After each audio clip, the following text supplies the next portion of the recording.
name is Monse, and this is SOYOGA. Today, I just want to very briefly talk to you about Ujjayi breath. You might have heard of it, perhaps called ocean breath or victorious breath. But yeah, the traditional Sanskrit name is Ujjayi breath. And if you've done Vinyasa yoga or you've done Ashtanga yoga, it's very common to hear, and now use your remember your Ujjayi breath. And it's very common during the whole class to remind students to keep on breathing with the Ujjayi breath. Okay, so if you don't know what that is or what the ocean breath is, we're going to do it here.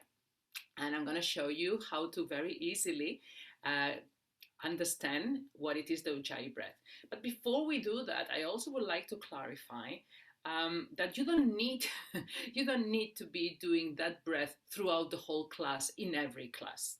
It's very traditional in Ashtanga and Ashtanga yoga, because Pattabhi Jois, who was the creator of Ashtanga style, and by Ashtanga I don't mean the philosophy, I mean the Ashtanga style, which is quite hardcore with a lot of jumping back and forth and quite dynamic and heat inducing. So one of the reasons why Pattabhi Jois insisted in all the students using Ujjayi breath all the time, apart from its many benefits, of course, is that it's audible, so you can hear. So in order to breathe in the Ujjayi, to use the breath, you need to be aware all the time that you're breathing. So that would put the students in a frame of mind, that would put the students in the present all the time. So while you're doing these very hard poses, which can be really intense, instead of thinking, oh my God, how hard this is, I can't hold it. If you're thinking about the Ujjayi breath, then your mind is in the present and is in the breath and not in the effort of the pose. Plus, it is said that it was because he was walking around the room and so he could exactly hear who is present and who's doing it, because it's an audible breath. Doesn't make sense? So he would be walking around and it's like, oops, I can hear. Oh, that one, that one's not present. Okay, because it requires an effort. Okay, so that's one of the reasons why it's traditional in Ashtanga. And then Vinyasa, because Vinyasa is a school or is a style of yoga that comes from the Ashtanga, but it's adapted a lot from the Ashtanga. So it's got all the sun salutations, the same as the Ashtanga, but then it's gone into much more fluid and much more creative flows. Ashtanga is rigid, same postures. In Vinyasa, you have much more creativity to create your own flows and postures. So anyway, back to the Ujjayi breath. So Ujjayi breath can be heating, so can induce heat and is for energetic practices, but it can also be calming. So again, if you're doing yin yoga, sometimes we always say in yin to relax into the pose and perhaps to pay attention to the breath instead of thinking of like being in the pose and allowing your mind to wander. And Ujjayi breath can be really soothing because there's the noise, that little noise in the back of your throat that can be also very soothing. So again, it's got many good qualities, but let's teach you how to do it. So I keep on talking about these sounds at the back of your throat. So imagine you're cleaning a window, you're fogging a window. You know, so you're cleaning your glasses. I wear glasses. So do that now. And notice that when you do that, you're cleaning a glass, you need to close slightly the back of your throat. There's a slight movement in the back of your throat, okay? Usually we clean the glasses only exhaling, but you also try to do it while you're inhaling. A bit like the Silence of the Lambs. If you don't know that reference, you're too young. It's okay, don't worry. Google it, Silence of the Lambs.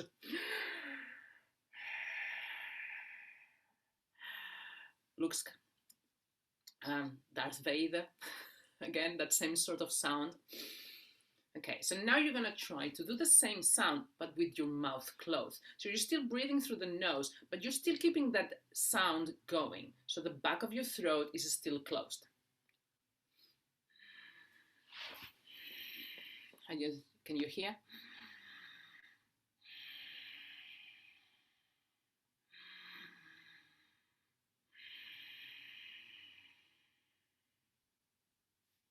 Okay, I hope you can hear. I decided not to wear my microphone for this one. Who knows why? Okay. Another thing I'd like to clarify is you don't need to do too much force. Sometimes you go to a class and you hear well, this little Darth Vader is going on, and that can be really distracting, but also it's not necessary and it's not good.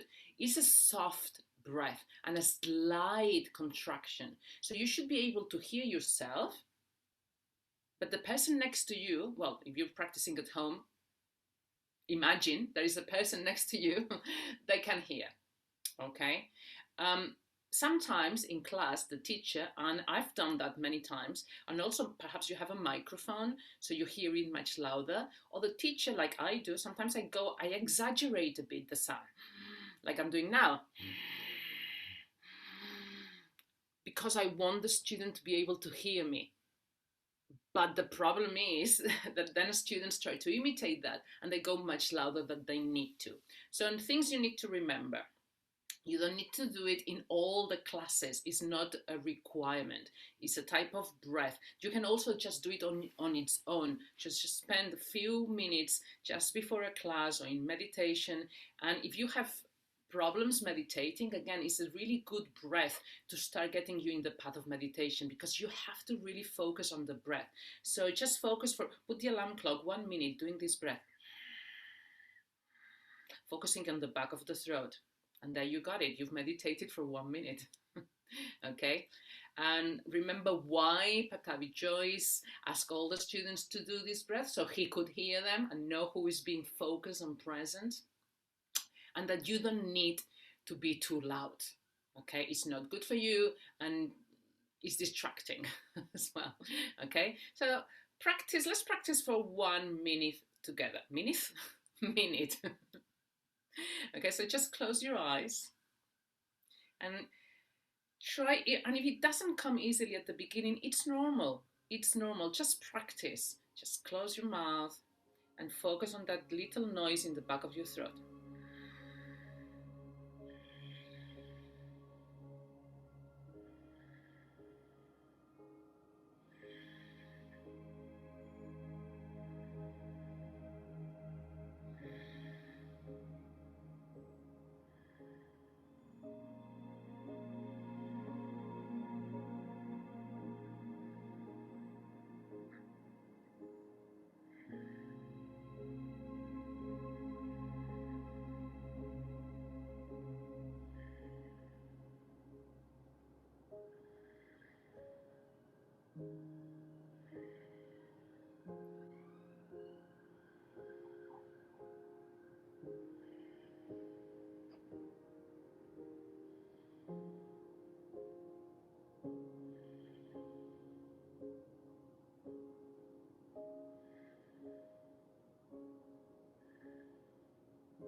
Or if you get distracted or thoughts start coming, don't worry, just go back to focusing on the breath, on that slight constriction, deepening the breath, or just breathing as naturally as you can. Today the focus is that. Practice Ujjayi, or also called ocean breath, because you can hear the similarities with the noise that the waves make when they come and go, the noise of the ocean. If you are more of a visual person, perhaps you can also visualize the wave of the ocean coming and going with your breath. Carry on.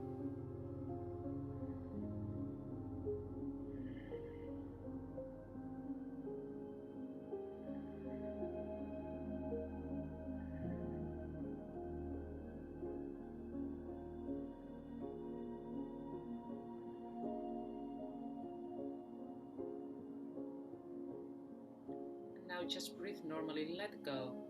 Let go completely of that constriction. Let go of that breath and just come to breathe normally. Whatever normally may mean to you, your natural breath.